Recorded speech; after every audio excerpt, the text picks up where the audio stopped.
Hey guys, welcome to the channel. In today's video, we are finally talking about Baldur's Gate 3. Baldur's Gate took me a very long time to beat.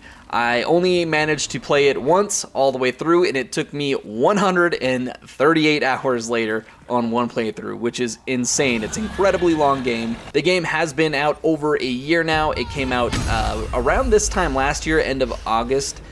And we are just now getting to it. And because it's been out for a while now, there's not a whole lot I feel like I could really add to the conversation.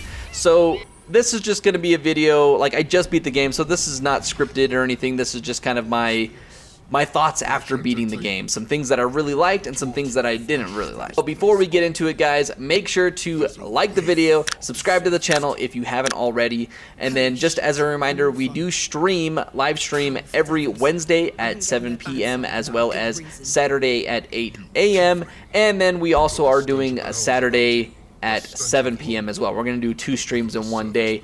And we're going to be doing that for the next foreseeable future. There's just a ton of games coming out between, now and towards the end of October and November. So lots of games, and we're going to be streaming on those days. So make sure that you guys are subscribed to the channel so that you can be notified whenever we go live. And plus, we are super close to hitting 8,000 subscribers. So we are at like, what, 760, I think, as the recording of this video. So we are inching our way ever so closely to 1,000 subscribers. So if you haven't already, please do us a favor and hit that like button and hit that subscribe button. Without further ado, let's just jump right into the video. So one of the first things that I immediately loved about Baldur's Gate was that the story was very well done. I enjoyed most of the story from start to finish. The main campaign was really great. I also really enjoyed, you get several different companions throughout your journey, and each companion has like their own backstory, or not even like backstory, yes they have a backstory, but like their own side missions, companion missions, and all of those missions were also really well. One of my favorites was, I liked Karlach's missions. I liked Astarian's, where you go and fight Cazador. So lots of really great ones, some with Gale as well. Shadowheart's actually was really good. I actually really liked Shadowheart's, and hers connects more to the main story than some of the other ones do. But all of the companion stories were really well done. I enjoyed all of the characters for the most part, and it's kind of interesting to see how your party starts at the beginning of the game and then how it moves towards the end of the game. For example, at the very beginning of the game, my squad was very much, there was Shadowheart, and I had Astarian, and then lae'zel. And then as I get towards the end of the game, and I'm kind of figuring out my own rhythm and how my play style and which things I like and didn't like, my companion squad changes up a little bit. I still have Shadowheart. I made Shadowheart kind of my healer for the group. I had a ton of healing spells and group healing spells and area effect healing spells. So she was my healer for the group. And then I had Gale. Gale was kind of my glass canyon. I had a lot of very powerful long range spells for him. And then I also had Karlach. Karlach was really great. She was my tank and my attacker for the group. I could attack like 3 times with her, which was awesome. So I did mix and match a little bit. I tried a little bit with Will. Same with, I'm drawing a blank on her name. She's like the older lady that you meet in the Underdark with the 2 swords. She was okay as well. And then there was that one real big buff dude that you meet way at the beginning of the game. I actually forgot about him and never even used him, so he might be good. But yeah, so all of that, the story itself was really good. I think it gets better as it progresses. The beginning of the story had a really great start. I think it dips a little bit for me when you get to the Underdark, doing all that stuff under there. It's okay. I didn't hate it, but I also didn't like it as much as like the intro. And then by the end of the game, when you're fighting the Netherbrain, it's kind of like one of those things where it's like when the story ends, I kind of didn't want it to end. I was like, oh, I'm so invested in these characters now, where we've been playing with them for 138 hours. So I kind of didn't want the game to end. I did die. Sorry, my son is sitting right here, by the way. He might interrupt every now and then, but that's okay. Right, big man? So, really invested in the story. Really liked it. And one of the other things that is very high on the list of things that I really liked is just the amount of choice in the game. So many different ways and different possibilities you can go about literally everything. For example, my wife did play a little bit of Baldur's Gate. She, I think, just finished Act 1, and there's the Goblin Camp really early in Act 1. And we were just kind of talking back and forth of like what we did and what she did. And I kid you not, we had a totally different experience of what happened with the Goblin Camp. She went about trying to, you know, talk to the goblins, persuade them, do a bunch of other stuff. And then I went in there more like guns blazing. There's like a bunch of trolls or ogres or something like that. And I had convinced I had like my persuasion super high. So I convinced these ogres to fight for us. And they killed like pretty much everyone in the Goblin Camp for us. The amount of choice is just insane, where you can have completely different outcomes with the same situation. So and it's not just that. Like, there's certain things where it's like, I wonder if I could just blow that up. You can blow that up. Oh, I wonder if I can, maybe if I just go invisible, I can sneak past everybody. Oh, yeah, you could do that. Like, and they follow through with these things. So, like, if you choose something, the mechanics are all there to where, like, it'll, you know, follow all the way through the whole mission. Like, I think that's crazy. I think that probably took them an incredibly long time to develop.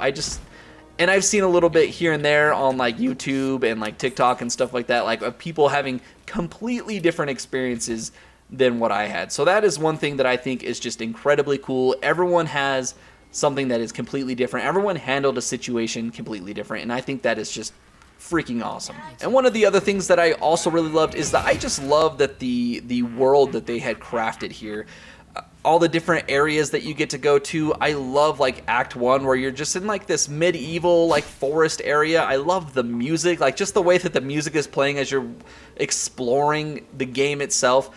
Act 1 has you in like this more like foresty, you know, fantasy area, and then you go to the Underdark in Act 2, kind of like the underworld dark forest area. Very end in Act 3 where you're in Baldur's Gate, this big city, and it just feels so much more lived in. Everything's running around, there's people having conversations, there's just so much going on, and I love the diversity there with just the world itself. There's so much different areas you can go to. I also really liked that you can make a decision in Act 1, and that decision will still be with you, and the consequences or the, you know, the good things that happen from that will follow through in like Act 3. Like, it was just kind of crazy when you get to like the final battle and you are fighting the Netherbrain. Like, how many people showed up to be like, yeah, we're there to fight you?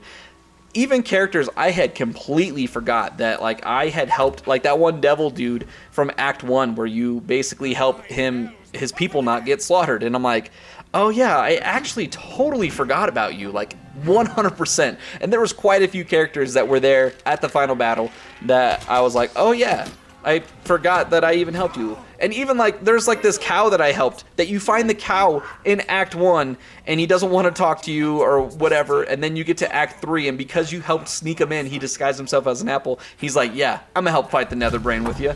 So like, super cool. And so those are some of the things that I really liked about Baldur's Gate. I'm sure those are very common things with many other players. Story was fantastic. Characters were all really fantastic. I love the world, love the choices, the world building, all that stuff. Super great. Now switching gears to some of the things that I personally didn't really like. And realistically, it's only really three things that are like the big things. Like, there's a bunch of like, there's some glitches here and there that didn't bother me, some pop in, like, but these are some things that are definitely bring my experience down, in my opinion. And like I said, the first two are very similar. First thing is, I think this game is way too long. For example, like I said, it took me 138 hours for one playthrough to beat this game, and that is a long time. Like, granted, I know on a second playthrough things might go quicker because you know where to go, you know, like where people are at, what to do. But if you're trying to have a completely different experience, because the choice is very heavily part of this game and you want to have a completely different experience, make different decisions, different choices, so it might actually take you just as long to beat it. And so I think the game should be like half this. Like, they could have cut a lot of this out. I don't know, like, I really don't know what to cut because I didn't feel like there was really any side missions. Like, every mission actually mattered to the story or heavily influenced or had consequences to the overall story. So every choice definitely mattered. Every mission definitely mattered. So I don't know what the solution would be, but for me personally, I felt like the game was just incredibly long.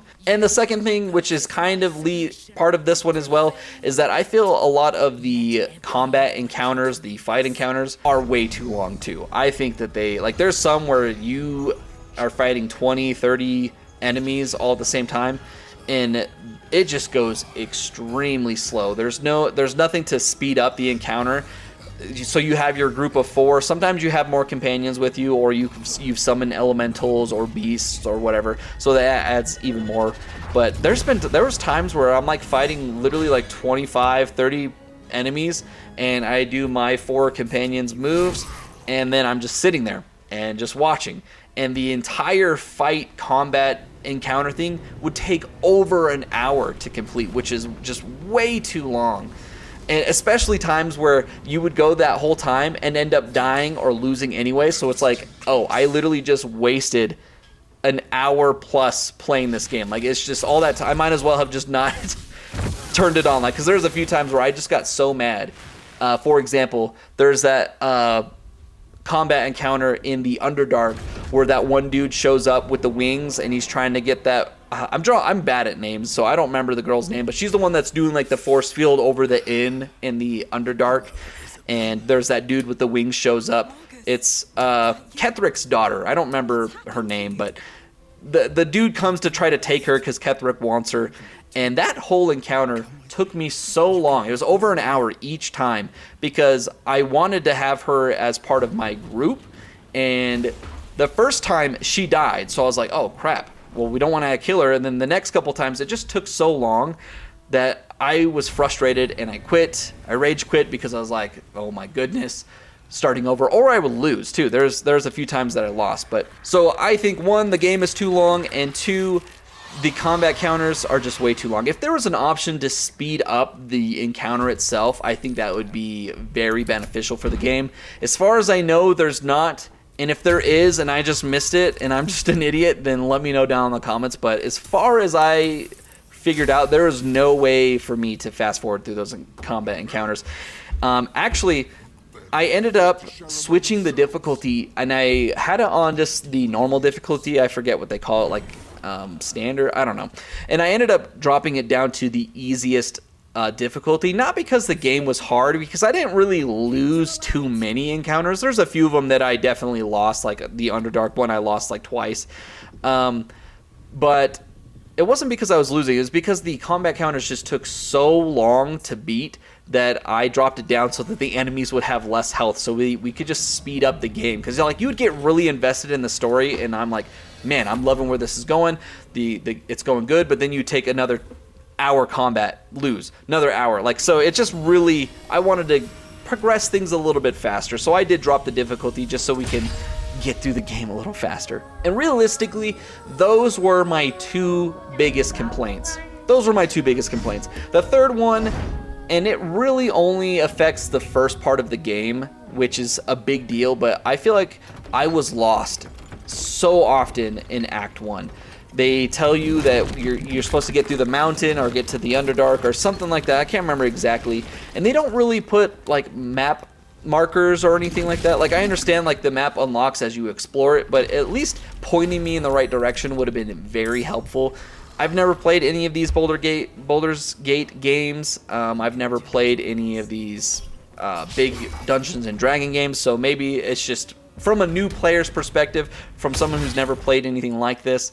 It was very hard to know where to go and what to do, and I was lost more times than I can count. Now, when I got further into the game, especially Act 2 and in Act 3, I had understood how the game worked, and I was able to, like, when it didn't tell me exactly where to go, I could figure it out. But especially in Act 1, when you're still learning and getting your bearings, it was very difficult to figure out where to go. Other than those things, those were kind of like the biggest issues I had. Like I said, the game being too long, and these are just my personal opinions. Some people are just loving the crap out of Baldur's Gate.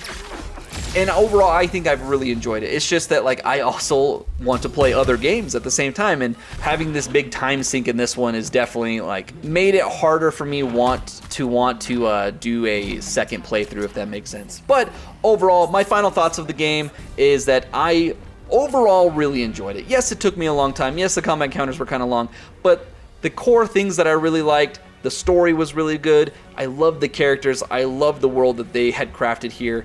And that, it's like the highs in this game were really high and the lows for it were kind of low, but thankfully there weren't really many. And so I overall had a great time. I think if I were to give Baldur's Gate a rating out of 10, I would give it a 9. I'd solid 9. I don't think it's quite a 10. I know it won Game of the Year last year, and a lot of people would say that this is a 10. For me, this isn't my style of game for me, so for me to give it this high of a score really means something. I love the story, and so that's going to be it for the video, guys. Let me know down in the comments below if you've played Baldur's Gate. Actually, let me know if you've finished Baldur's Gate. I'm more interested to see that. I think when I beat it on PlayStation, I saw it was only like 20-something% of people actually finished it. And so, which is not as much as I thought, considering the amount of noise I was hearing about this game. But yeah, overall, really enjoyed it. Don't forget to like and subscribe, guys. We do stream every Wednesday at 7 p.m. as well as every Saturday at 8 a.m. as well as Saturday at 7 p.m. So be sure to like the video and subscribe so that you guys can be notified whenever we go live. And without further ado, guys, we'll see you on the next video.